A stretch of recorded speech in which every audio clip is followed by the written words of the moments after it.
कौआ भैया, बारिशों का मौसम शुरू होने वाला है। हमें अपने घरों का मरम्मत करना चालू कर देना चाहिए और हमें दाना भी ज़्यादा ढूंढना चाहिए ताकि हम बारिशों के मौसम में अपना दाना बचा सकें। पिछले साल का आपको पता है ना कि जब बारिशों का मौसम शुरू हुआ था तो बारिश रुकने का नाम भी नहीं ले रही थी और आपको कितनी मुश्किलों का सामना करना पड़ा था। अच्छा, तो अब तुम मुझे ताना दे रही हो?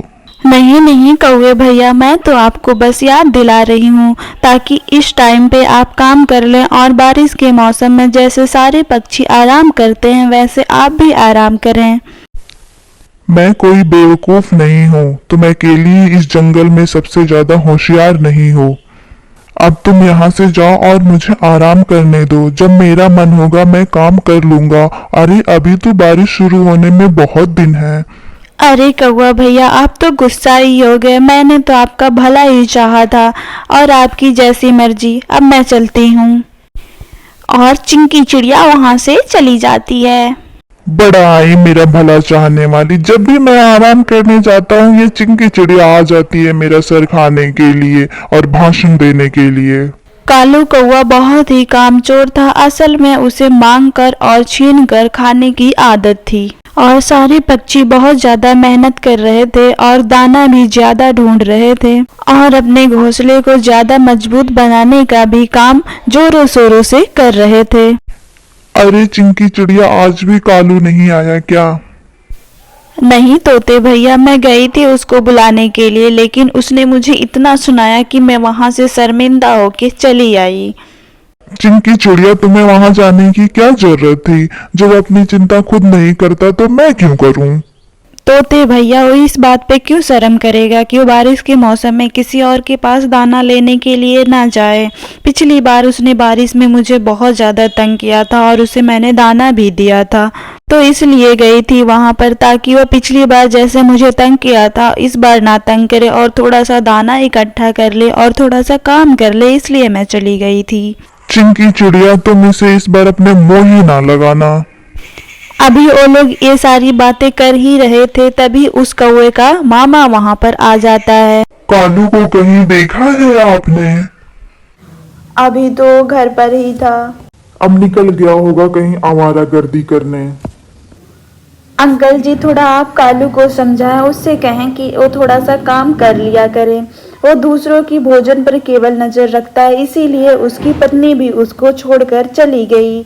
वैसे हमें तो कोई फर्क नहीं पड़ता वो काम करे या ना करे, लेकिन तंग हम ही दोनों को करता है।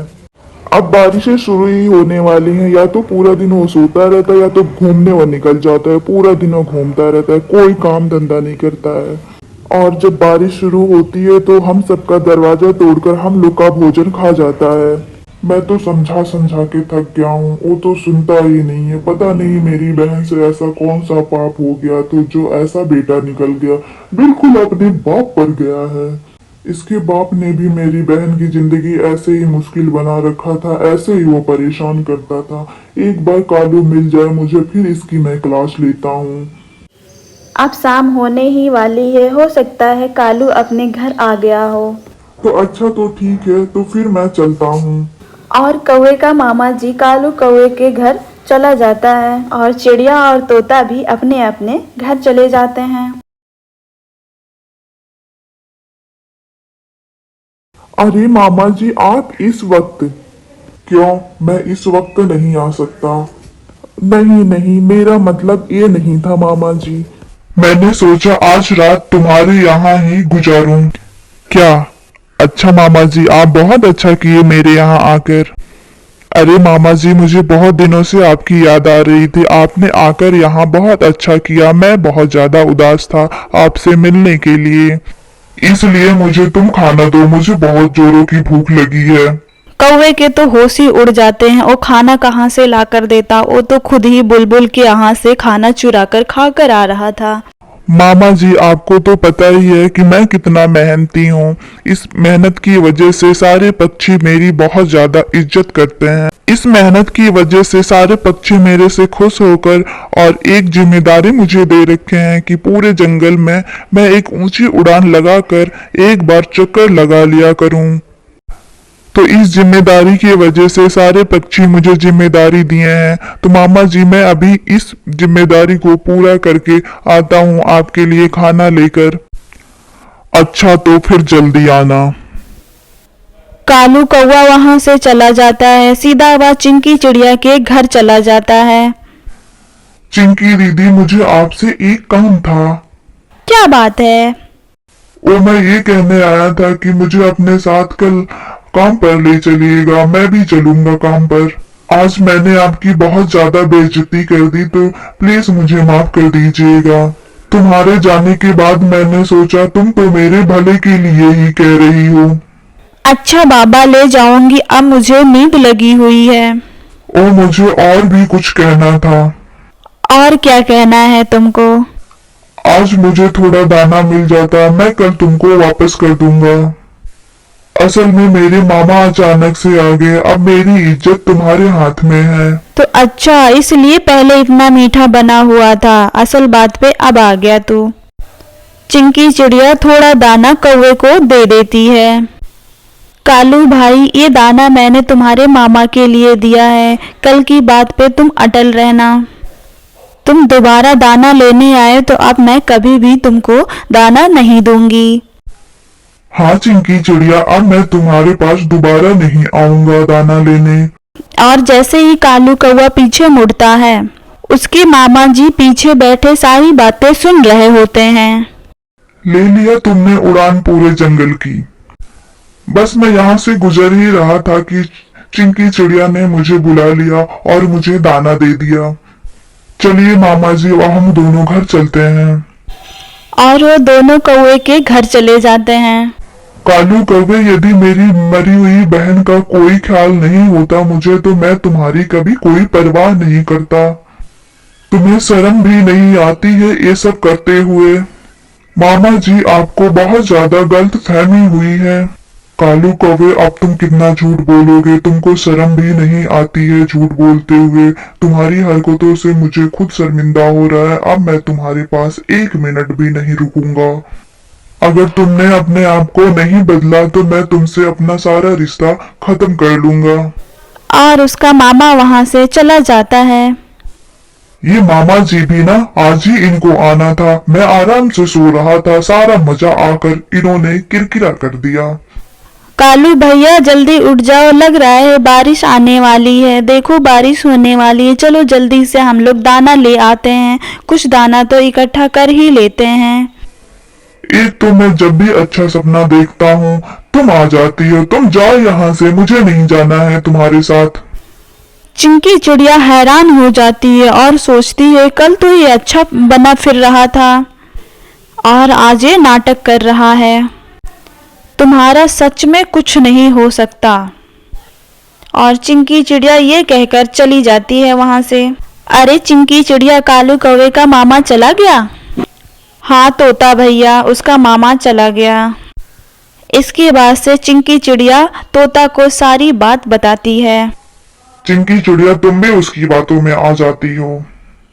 अगर वो अब तुम्हारे पास आए तो तुम दरवाजा ही मत खोलना। तोता भैया वो ऐसी बातें ही करता है कि मैं मजबूर हो जाती हूँ उसे देने के लिए।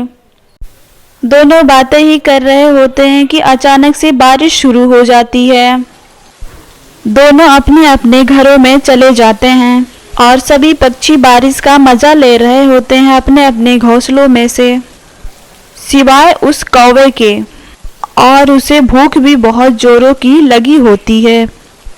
अब मैं क्या करूं, अब मैं कहाँ जाऊं? पता होता तो मैं चिंकी चिड़िया की बात मान भी लेता। मुझे भूख भी बहुत जोरों की लग रही है, मुझे कुछ तो करना होगा। और कालू कौवा चिंकी चिड़िया के घर चला जाता है। चिंकी चिड़िया, जल्दी से दरवाजा खोलो, मैं बहुत ज्यादा मुश्किल में हूँ। मुझे इस समय तुम तंग ना करो और बारिश में तुम अपनी वजह से हो और मैं इस समय दरवाजा नहीं खोलूंगी। चिंकी चिड़िया, आखिरी बार तुम मदद कर दो, मैं कल से बहुत ढेर सारा मेहनत करूंगा। अगर मैं यहाँ पे मर गया तो इसकी कसूरवार तुम होगी। चिंकी चिड़िया फिर से उसकी बातों में आ जाती है और उसे दाना दे देती है। कौवा दाना लेकर फिर से वह अपने घोंसले में आ जाता है। कालू कौवा रात भर बारिशों में भीगता रहा और सुबह हो गया, फिर भी बारिश रुकने का नाम नहीं ले रही थी। कालू कौवा सारी रात भीगने की वजह से उसका बहुत ही ज्यादा बुरा हाल था। चिंकी चिड़िया कालू कौवे के लिए दुआ करती है। चिंकी चिड़िया को बहुत ज़्यादा चिंता होती है उसकी, और वह उसको देखने के लिए चली जाती है। वहाँ जाती है तो देखती है कालू कौवे को बहुत ज़्यादा बुखार है भीगने की वजह से। चिंकी चिड़िया तोते की घर की ओर जाती है और वहाँ से दवाई लेकर आती है। कालू कौवे को दवाई देती है और कालू कौवा ठीक हो जाता है। कालू कौवे, यदि आप मेरी बात माने होते तो आपका ये हाल नहीं होता। चिंकी चिड़िया सही कह रही हो तुम, मेरी यही सजा है, अब मुझे यही सजा मिलनी चाहिए। नहीं कालू भैया, आपको मैं यहाँ नहीं रहने दे सकती, आप मेरे साथ मेरे घर चलिए। और चिंकी चिड़िया उसे अपने साथ अपने घर ले जाती है। चिंकी चिड़िया को अभी भी उस पे यकीन नहीं था कि ये सच बोल रहा है या अभी भी यह नाटक कर रहा है। इस कहानी से हमें सुस्ती और अपने आलस्य को छोड़कर अपना काम करना चाहिए। हमें इस कहानी से यही सीख मिलती है।